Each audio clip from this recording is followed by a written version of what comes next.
minasan konnichiwa. Boku no video niki e youkoso. Tanoshinde kudasai. Alright, so this is my fourth installment of the video journal, and this one is especially special because I just came back from Tokyo yesterday evening, so there's some cool stuff to talk about. I bought some cool stuff, so I guess I'll get started with that.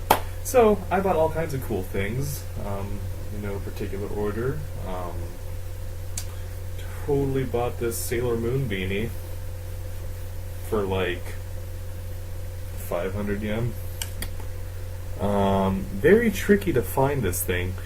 So all the like anime and stuff we watch back in the States, usually by the time it gets to America, it's already a good few years old in Japan, so even something you're into that's kind of new right now, it's probably already dead in Japan. So when I was in Akihabara, actually that was one of the questions I was asked by my friend G. G asked, did you go to Akihabara? So yes, I did, G. I bought all kinds of anime, otaku, stuff for me.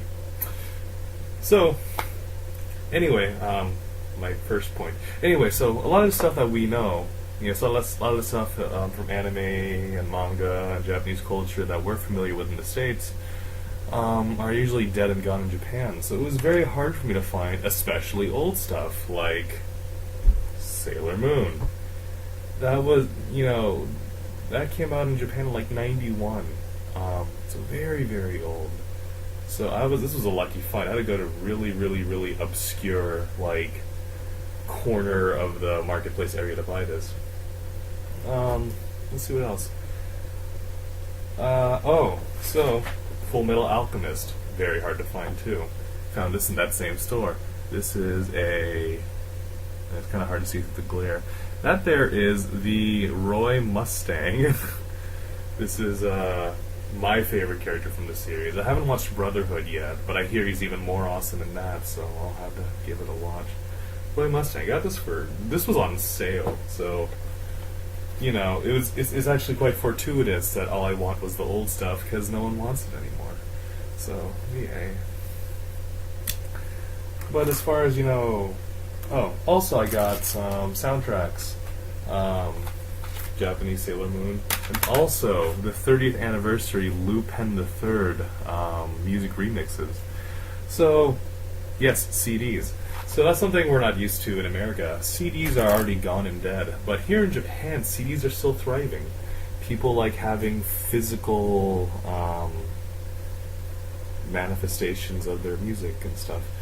Because remember, there's still a huge fan culture here. People want to have a CD, so in the blind hope of meeting someone relevant, they can sign it and stuff. In America, we're just too darn practical. Everything you want is digital. But personally, I'm a huge CD fan, and anyone who knows me knows I have a huge CD collection I never got rid of. I just never made the switch to iTunes. I mean, I use iTunes, but I've never purchased music on it. I'm a CD person. CD, not CD. Like, I'm not sketchy. I just like compact discs. So, I also, went to like a Shinto shrine in Shinjuku, and I got this here thing. Very cool, it's a charm that's supposed to help me succeed as a musician, I think. So, it's relevant. And it looks really pretty, so I thought it was worth spending money on. Also, at the more popular shrine, I forgot what that shrine was called, but the one I bought this one from, which is supposed to ward off the plague, I bought this from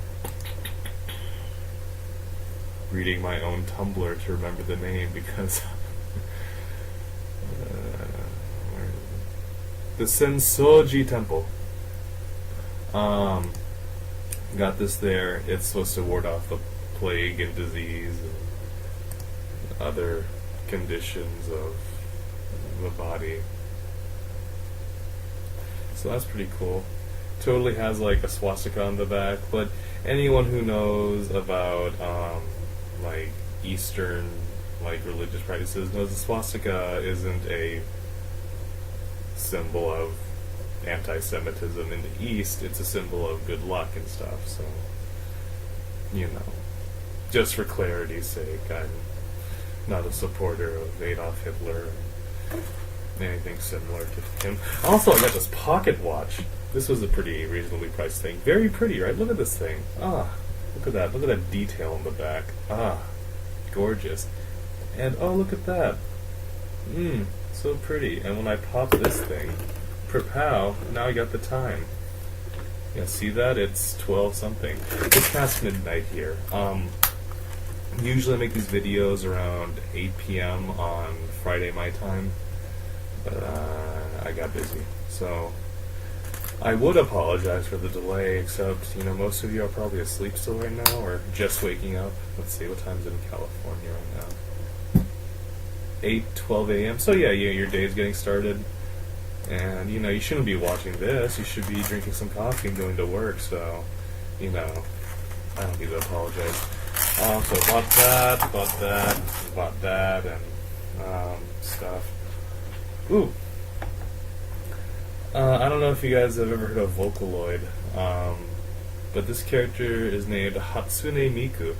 Now, you know, I never envisioned myself owning a, you know, anime character miniature like figurine. And to be fair, I did not buy this. I actually found this thing in a heap of trash. It was my last evening in town. I didn't feel like retiring for the evening yet, so I walked around looking for a convenience store that also had a toilet to buy pistachio nuts and to use the restroom. And much to my chagrin, there was very few convenience stores that had toilets. So I walked for a long time, which was good, you know, burned some calories, bought some pistachios, bought a bottle of vitamin water, and walked back, and, you know, I just stumbled past a trash heap, and I'm like, what's this thing? Oh, it's that one chick from Vocaloid. So this character is very popular right now in Japan. So for those of you who don't know, Vocaloid is this computer software. It's basically a synthetic voice music software that allows... Basically, it's a synthesizer voice.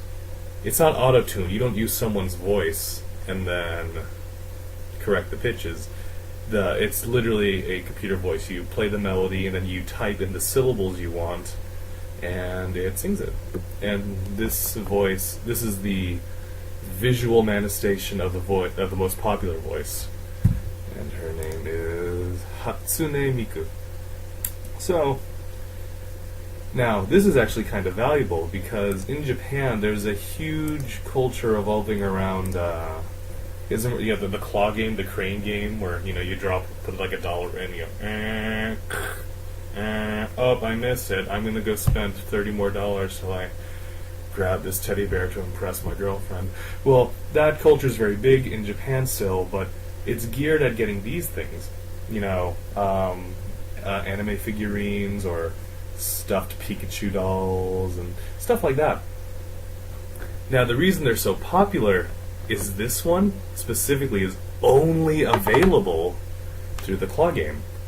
You'll see these things for sale in like secondhand stores, but they're very, very expensive. So I could have turned a profit if I went back to Akihabara and sold this thing, but I didn't have time to. So now I just have this. Not a problem. I mean, you know, it's cool.